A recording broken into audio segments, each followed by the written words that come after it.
Merci Monsieur le maire, mesdames, messieurs, chers collègues. Aujourd'hui, dans un contexte marqué par de nombreuses crises économiques, sociales et environnementales, les associations sont plus que jamais un élément clé de la cohésion de nos territoires. Ce sont elles qui font vivre le cœur de nos quartiers, permettent aux habitantes et aux habitants de s'impliquer dans des projets, des activités et de partager des intérêts communs.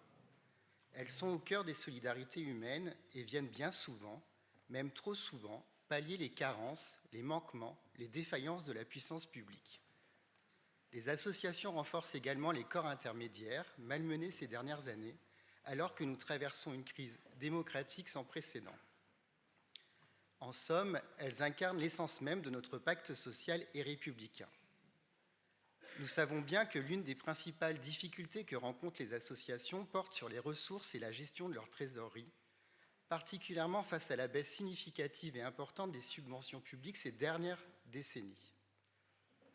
Or, les municipalités, comme la ville de Lyon, disposent de 2 leviers pour agir. Le premier levier, ce sont les subventions, et le conseil municipal d'aujourd'hui témoigne de notre engagement en la matière. Le second levier porte sur la gratuité des espaces et des moyens logistiques. C'est pourquoi, à l'occasion de cette délibération, je souhaite revenir sur un sujet qui nous semble essentiel pour la vitalité de notre territoire, à savoir la mise à disposition gratuite des salles municipales de la ville de Lyon pour nos associations. Cette question dépasse la simple gestion comptable de notre patrimoine, car elle interroge notre volonté réelle de soutenir activement la vie associative et les moyens que nous nous donnons pour y parvenir.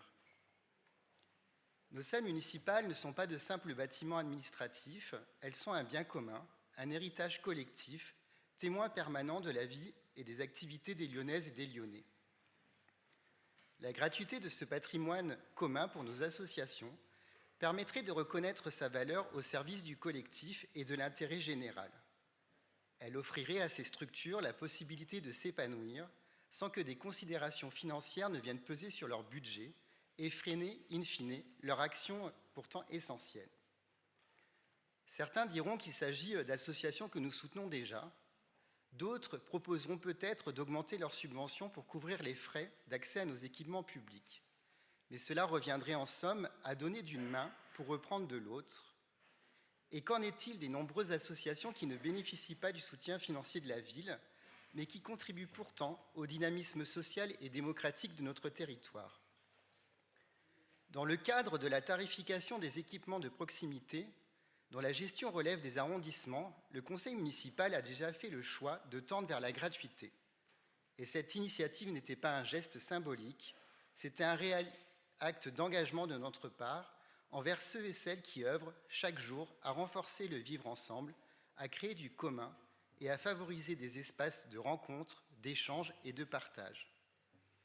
Mais pourquoi ce qui est possible pour les équipements de proximité ne le serait-il pas pour les salles dont la gestion relève de la mairie centrale, comme la salle Paul Garcin dans le premier, Édouard Herriot dans le palais de la Mutualité, ou encore les salles du palais Bondy, pour ne citer que ces exemples?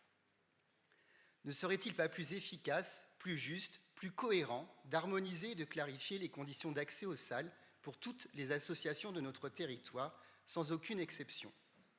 Nous le savons, et vous l'avez rappelé, Monsieur Gaudinot, que le règlement des salles municipales permet que certaines associations bénéficient déjà d'une gratuité partielle sur certaines conditions. Mais selon quels critères? Cette situation manque selon nous de transparence et nous souhaiterions que la gratuité devienne la norme, la règle, plutôt qu'une exception accordée pour certaines associations sous certaines conditions dont nous ne connaissons ni la nature ni les critères d'arbitrage. Évidemment, en responsabilité, nous sommes conscients des coûts de gestion que ces salles engendrent, ce qui justifie selon nous les hausses que vous proposez aujourd'hui.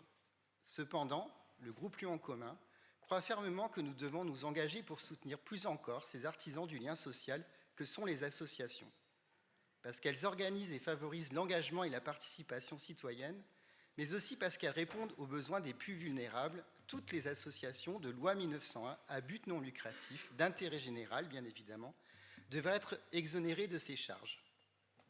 Ce serait certes un léger manque à gagner à l'instant T pour notre collectivité, mais ce serait un investissement vertueux pour l'avenir, largement compensé à terme par tous les apports des acteurs associatifs à notre ville. En somme, et pour conclure, un investissement qui ne se compte pas en intérêt financier, mais bien en progrès social. Je vous remercie.